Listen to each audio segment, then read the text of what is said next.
Home বেকারসদের জন্য বলছি, তোমাদের এখনও কেক ডেলিভারি দিতে কোনো টেনশন কাজ করে? হ্যাঁ, আমার কিন্তু ভীষণ পরিমাণে টেনশন কাজ করে।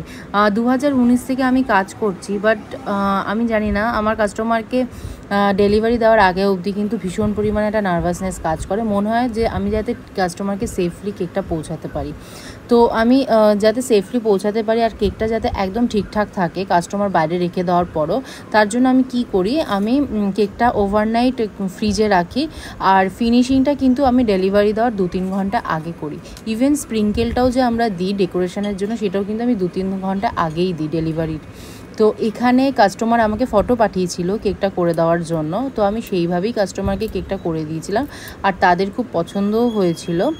এখানে বলস আর বারবিটা যে ইউজ করা হয়েছে এগুলো কিন্তু নন এডিবল, মানে খাওয়া যাবে না। আর পুরো কেকটা 3 পাউন্ডের ছিল, ম্যাঙ্গো ফ্লেভারের। আর রিভিউ কিন্তু আমি ভিডিও লাস্টে দিয়ে দিয়েছি। Thank you.